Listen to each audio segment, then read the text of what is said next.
Today we are discuss about current affairs. 9 to 14 जनवरी 9 से 14 जनवरी के जो भी महत्वपूर्ण करंट अफेयर्स है उनके बारे में देखेंगे। पहला न्यूज़ है अनंतनाग गांव। अब ये चर्चे में क्यों है? इंडो बांग्ला फ्रेंडशिप पाइपलाइन क्या है? पृथ्वी 2 न्यूज़ में क्यों है? बोध गया न्यूज़ में क्यों है, जो कि बिहार के गया जिले में है?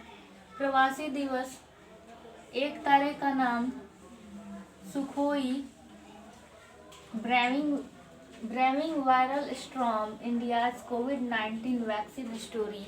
This is a book name. ये एक किताब का नाम है और ये किस लिए चर्चे में है इसके बारे में देखेंगे।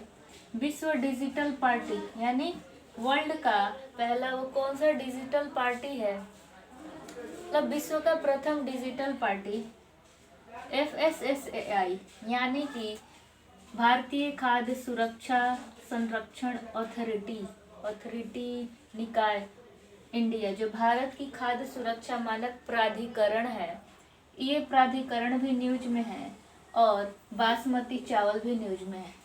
और भी कुछ तमाम महत्वपूर्ण चीज़ें होती हैं जिनमें से छांटना बहुत मुश्किल हो जाता है कि कौन सा करंट अफेयर्स ज़्यादा इम्पोर्टेंट है, तो इसके बारे में देखते हैं।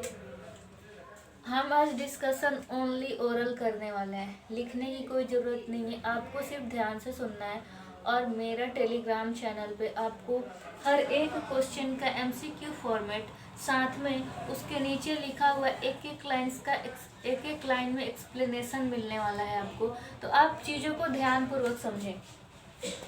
अनंतनाग गांव 75 साल।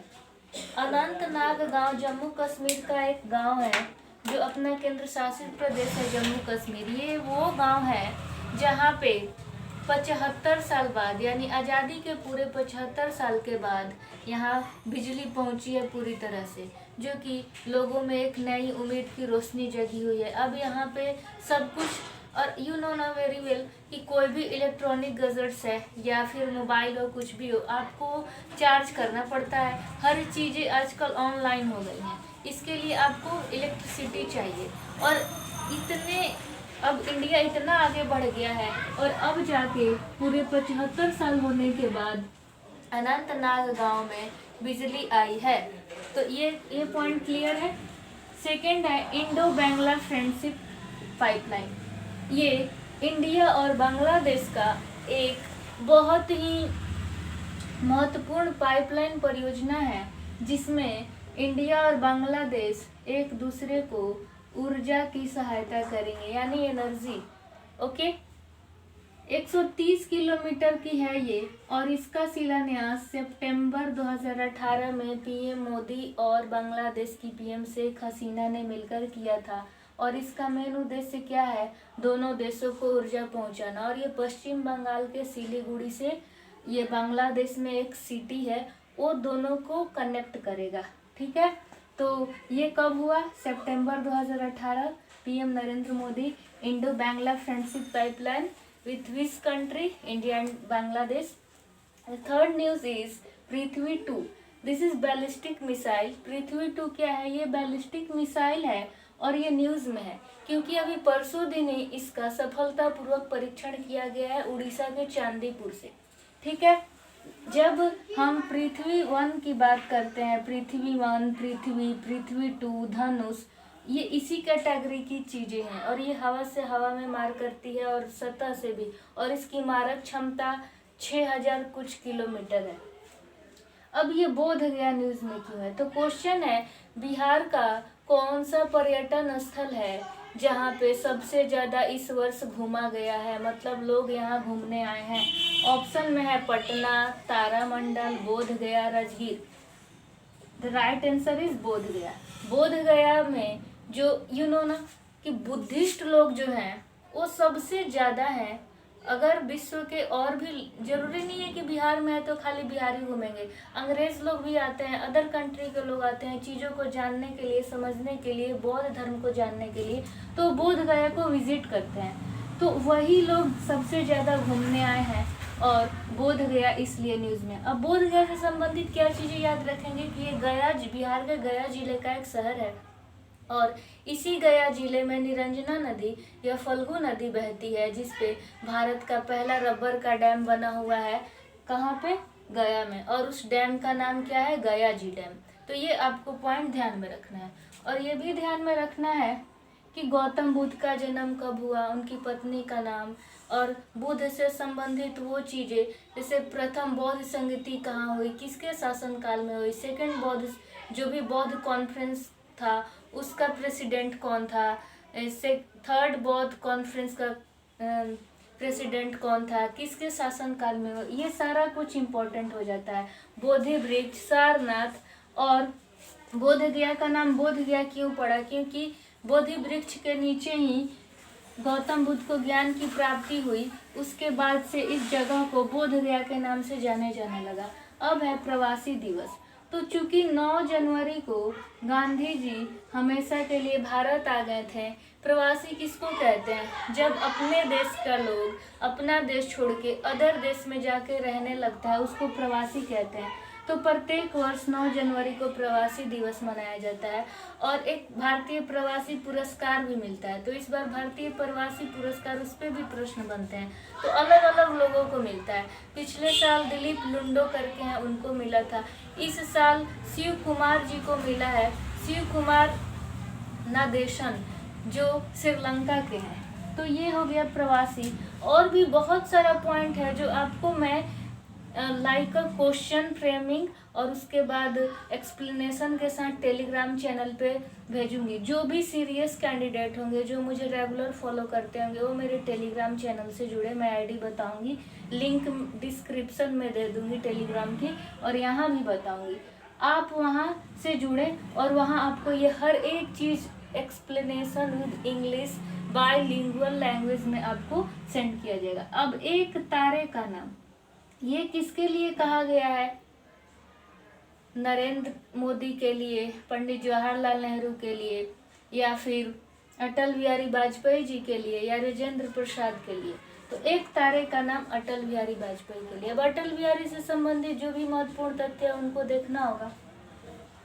ठीक, तो एक तारा बस याद रखिए, अटल बिहारी वाजपेयी जी। उन्होंने बीजेपी पार्टी का गठन भी किया लाल कृष्ण आडवाणी जी के साथ मिलकर 1980 में। और इसी से संबंधित ये है कि जो विश्व का प्रथम डिजिटल पार्टी है, अभी भी लाइक ऑप्शन दे दे, विश्व का प्रथम digital party, communist party, Republican party, Congress party, Bharatiya Janata party. तो भारतीय जनता पार्टी। अभी भारतीय जनता पार्टी में टोटल कितने लोग हैं? 5 करोड़। कितने लोग एक्टिव है, एक्टिविटी में लगे हैं, कार्यरत लोग कितने हैं? 3 करोड़। ठीक, 3 करोड़ लोग एक्टिव हैं और बाकी 5 करोड़ लोग ये हैं। बाकी बीजेपी का लोकसभा में 309 है, 309, 545 में से 309 सीट पे बीजेपी है। राज्यसभा में 99 या 90 शायद ऐसे ही कुछ करके है, 345 में इतना। यानी हम देख रहे हैं कि इसका वर्चस्व ज़्यादा है। और भी कुछ इससे संबंधित तथ्य है, इसकी गठन किसने की, इसका पूरा नाम क्या है, इसका प्रकाशन का संदेश क्या है, तो खिलता हुआ कमल या कमल का फूल। इसका रंग कैसा है, तो भगवा रंग। ठीक, इसका किस धर्म के प्रति है, तो हिंदुत्व के प्रति, राष्ट्र के प्रति। तो इसी के साथ हमने अटल बिहारी वाजपेयी के साथ हमने इसको भी देख लिया। तो हो सकता है पूछ ले। तो बीजेपी के बारे में हमने देख लिया कुछ कुछ पॉइंट, और ये सारी चीज़ें लिखा हुआ आपको मेरे टेलीग्राम पे मिलेगा। अब है सुखोई। जो सुखोई 13 है अपना लड़ाकू विमान, इस लड़ाकू विमान को पायलट जो है पहली महिला बनी है Avani Chaturvedi. The first women pilot Sukhoi जो लड़ाकू विमान है उसकी है अवनी चतुर्वेदी। तो ऑप्शन में आपको और भी दे सकता है, शिवांगी जी का नाम दे सकता है, बट आपको याद रखना है अवनी चतुर्वेदी। अब सुखोई क्या है, तो लड़ाकू विमान है। अब लड़ाकू विमान न्यूज़ में आ गया तो ये क्या करते हैं, तो भाई लड़ाकू विमान है, लड़ने में ही काम करते होंगे। अब ये कहाँ से आया, तो इसका सहायता किया था रूस के साथ मिलकर। रूस की एक कंपनी है सुखोई, और इंडिया की हिंदुस्तान एरोनॉटिक्स लिमिटेड जो लड़ाकू विमान बनाती है, ये दोनों मिलकर सुखोई का निर्माण किए। लेकिन अपना एक स्वदेशी लड़ाकू विमान है तेजस। तेजस के बाद है मिग 29, मिग 21, और मिराज 2000 और भी कुछ लड़ाकू विमान है जिसको आपको याद रखना है, ठीक है। तो इस ये न्यूज में है, लेकिन और भी लड़ाकू विमान आपको याद रखना चाहिए। अब है ब्रेमिंग वायरल स्ट्रोम इंडियाज कोविड-19 वैक्सीन स्टोरी। ये बुक है, ठीक। इस बुक का विमोचन किसने किया, किसने किसने इस बुक को लॉन्च किया? Who launch this book launched by health minister Mansukh Mandaviya. इन्होंने ही इस बुक का प्रकाशन किया, लॉन्च किया है, ठीक है। प्रकाशन नहीं, सॉरी, लॉन्च किया है। ऑप्शन में दे देगा नरेंद्र मोदी, गृह मंत्री का नाम दे देगा अमित शाह कि होम मिनिस्टर ने किया, प्रधानमंत्री नरेंद्र मोदी ने किया, या स्वास्थ्य मंत्री ने किया, तो स्वास्थ्य मंत्री ने किया। इसमें दिखाया गया है कि कैसे इंडिया वैक्सीनेशन में आगे बढ़ा और सबसे सफल वैक्सीनेशन इंडिया में हुआ। और इंडिया की प्रगति, इंडिया का ताकत, इंडिया की क्षमता, ये तीनों के बारे में इस बुक में दिखाया गया है। और एक नए भारत के इतिहास को भी इस बुक में दिखाया गया है, ठीक। तो ये बुक किससे संबंधित है? भारत के क्षमता, भारत की ताकत से संबंधित है। अब कोविड-19 है तो कोविड-19 के बारे में पढ़े या ना पढ़े, और टीकाकरण में भारत की क्या सफलता है और टीकाकरण में भारत कितना आगे है, इस बुक में दिखाया गया है। और हमने ये भी देख लिया विश्व डिजिटल पार्टी, ये हर चीज का एक्सप्लेनेशन है, बहुत ही डीप, उतना आप डीप ओपनली कह रही हूँ। यूपीएससी, बीपीएससी हो या कोई भी पीसीएस हो, ध्यान रखें आपको जो मिलेगा इस लेवल पे मिलेगा, और ये तो होगा ही 100%, और ये भी होगा। एक भी ऐसा चीज मैंने छोड़ा ही नहीं, एक एक चीज को मैंने डिफाइन किया है। FSSI, अब ये जो भारतीय मानक अथॉरिटी है, ये एक स्टैंडर्ड है, food safety standard authority India. ये क्या करता है, हर वो चीज को मानक प्रदान करता है, ताकि जैसे एक होता है ना ISI, जैसे सोना के लिए हॉलमार्क, वैसे ही ये मानक प्रदान कराता है। और निम्नलिखित में से किस चावल को मानक प्रदान हुआ है? बासमती चावल की ही किस्में दे देगा, कस्तूरी, पद्मा, रानी, कुछ भी, बहुत सारी किस्में, 40,000 किस्में होती हैं, जिसमें से बासमती चावल को, या फिर एक इसको GI टैग भी मिल गया है 2017 में। एक असम का चावल है बोकासोल। बोकासोल चावल की खासियत यह है कि उसको पकाने की जरूरत नहीं पड़ती, वो कच्चे पानी में भी पक जाता है और उसको हम खा सकते हैं, और वो सिर्फ असम में होता है। उसको भी GI टैग मिला था पिछले साल। तो ऑप्शन में क्या पता वो दे दे और लोग सोचे यार स्पेशलिटी है तो हो सकता है, बट बासमती राइस को मिला हुआ है स्टैंडर्ड, और ये इसलिए मिला है ताकि हम इसका व्यापार कर सकें। पर्पस क्या है? ट्रेड, दुनिया इसे जाने, व्यापार के तौर में हम इसे फैलाएं।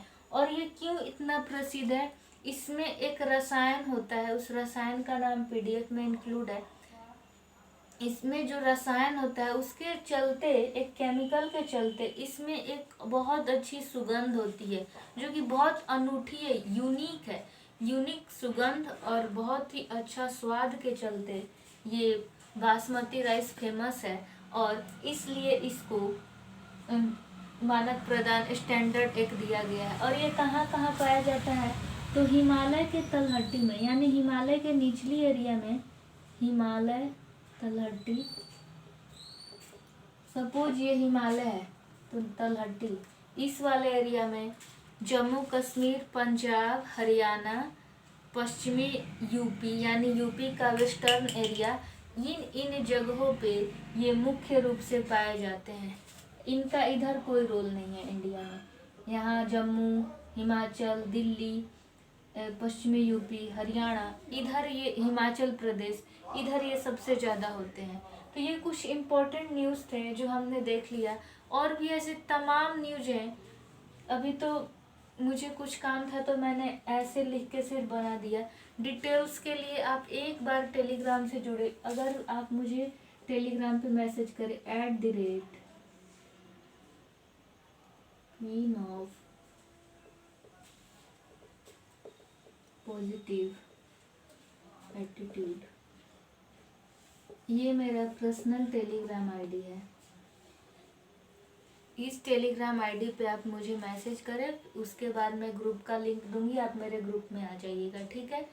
और जितना हो सकेगा अच्छा अच्छा कंटेंट लाएंगे और ट्रस्ट बनाए रखिएगा, बिकॉज ऑथेंटिक चीज़ें हैं यहाँ पे आपको मिलेगी। कभी भी कोई गलती की गुंजाइश नहीं होगी। अगर कभी बाय मिस्टेक गलती हो भी गया, क्योंकि बहुत सारी चीज़ें मिक्सअप हो जाती हैं, तो नेक्स्ट वीडियो में उसको सुधार कर दिया जाएगा। तो ये सब चीज़ के लिए सोचना नहीं है आपको।